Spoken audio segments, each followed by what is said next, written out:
दुनिया भर में स्पाइडरमैन की नई पहचान और मार्वल में नई जान डालने का काम किया सैम रेमी की स्पाइडरमैन मूवीज ने। वरना जो मार्वल सिनेमैटिक यूनिवर्स हमारे सामने आज है वो आज होता ही नहीं। और पर्सनली सैम रेमी की स्पाइडरमैन ट्रिलॉजी मेरे दिल के बहुत ही ज्यादा करीब है, क्योंकि ये ट्रिलॉजी मैं सालों पहले डीवीडी प्लेयर लगा के देखता था। क्या पल थे वो। वैसे तो स्पाइडरमैन के बहुत सारे रिबूट्स बन चुके हैं, लेकिन ओरिजिनल की बात ही अलग है। तो चलिए इसी मौके पे जानते हैं 15 अमेजिंग और awesome the original Spiderman trilogy facts, जहां आज की इस वीडियो में आपको पता चलने वाला है। लेकिन सबसे पहले मैं आपको स्पॉइलर अलर्ट दे देता हूं, बहुत बड़े वाले स्पॉयलर्स होंगे इस वीडियो में।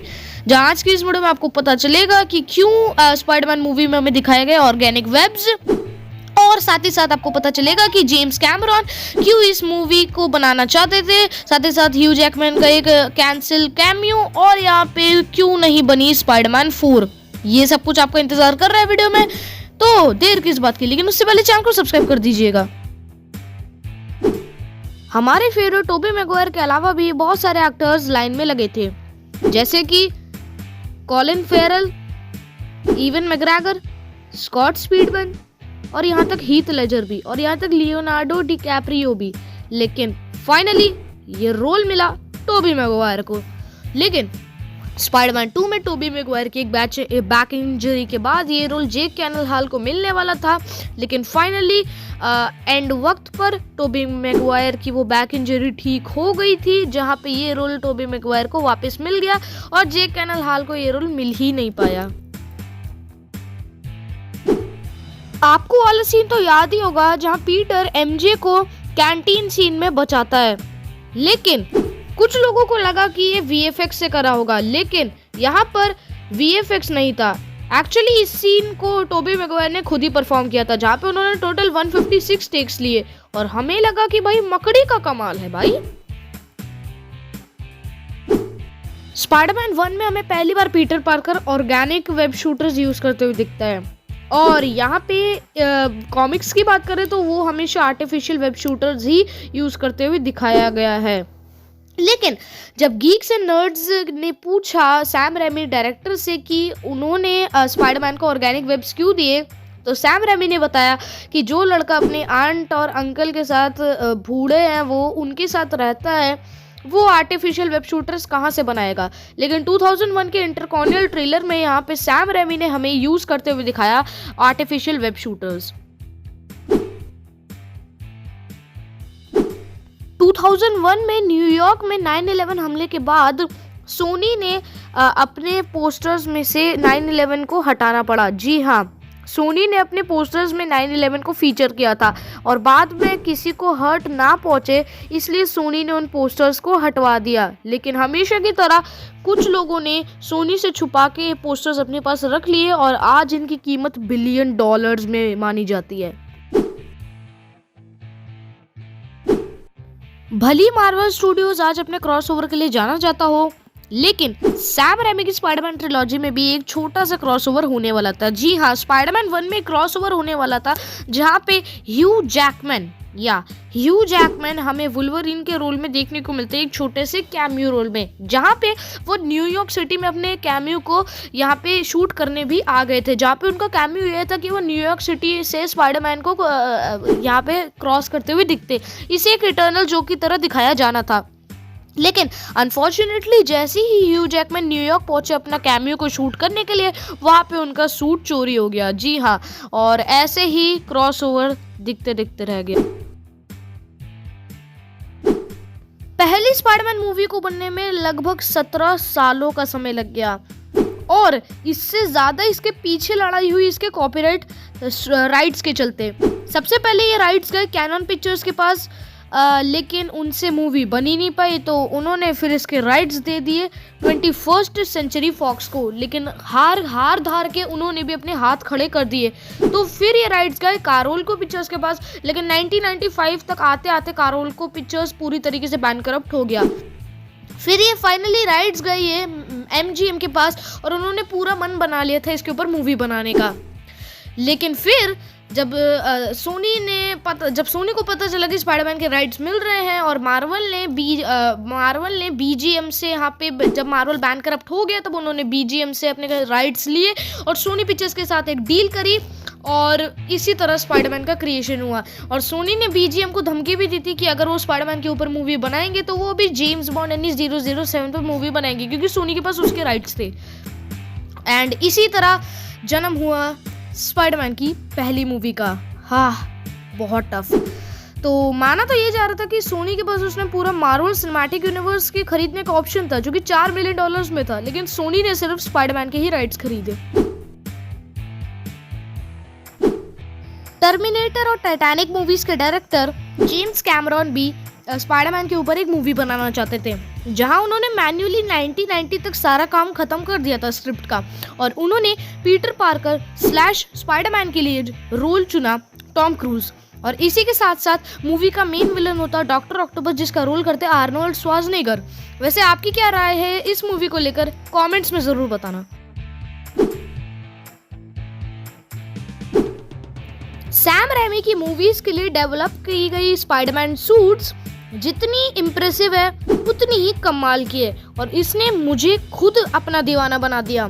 लेकिन इसने दीवाना बनाया चोर को भी। जी हाँ, मिस्टीरियसली स्पाइडरमैन के सेट से चार कॉस्ट्यूम्स चोरी हो गई थी, जिसकी कीमत थी करीब $50,000।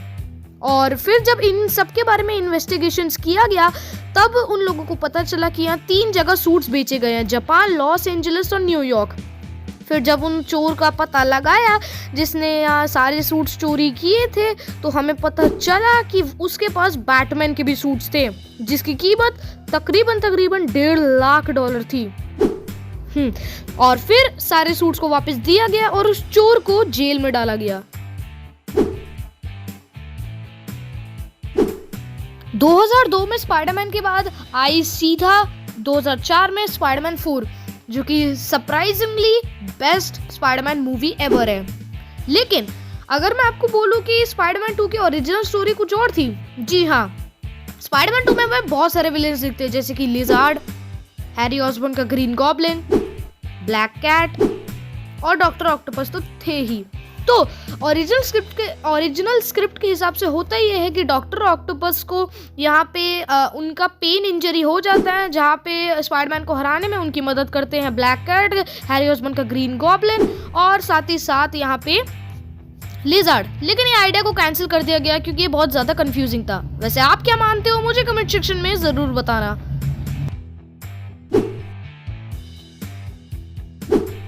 स्पाइडरमैन 2 में वो खड़ूस बॉडीगार्ड तो याद ही होगा, जो कि पीटर को एमजे का शो अटेंड नहीं करने देता।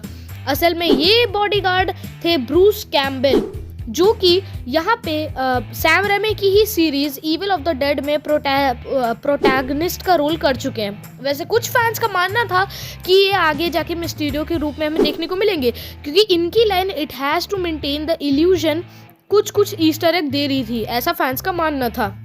और यहाँ से मिस्टीरियो की हाइप बहुत ज़्यादा बढ़ गई थी। और फिर जब ये कैरेक्टर दोबारा से स्पाइडरमैन 3 में हमें देखने को मिला तब फैंस का शक थोड़ा सा सही होने लगा। वैसे इसमें आपका क्या मानना है मुझे कमेंट सेक्शन में ज़रूर बताना। तब जाके 2007 में आई स्पाइडरमैन 3, जो कि क्रिटिकली और फाइनेंशियली दोनों तरीके से एवरेज ही रही। इस मूवी में ग्वेन स्टेसी का रोल प्ले करने वाली एक्ट्रेस ब्राइस डैलस हावर्ड ने अपने स्टंट्स खुद ही परफॉर्म किए हैं। इन्होंने वो बिल्डिंग वाला सीन भी खुद ही परफॉर्म किया था। और कमाल की बात तो ये थी कि उस टाइम वो प्रेग्नेंट थी, उनको पता तक नहीं था। 2007 में स्पाइडरमैन 3 को 2 हिस्सों में बांटा जा रहा था, क्योंकि इस फिल्म की इतनी बड़ी स्क्रिप्ट हो गई थी कि 2 पार्ट्स में ही डिवाइड करना था, जहाँ पे हमें वल्चर, लिजार्ड जैसे बड़े बड़े विलन्स दिखते और हैरी ऑसबॉर्न का ग्रीन गॉब्लिन तो दिखता ही। लेकिन फिर सैम रेमी ने डिसाइड किया कि स्क्रिप्ट बहुत बड़ी हो रही है तो इसको डिवाइड करते हैं, वो भी 5 पार्ट में।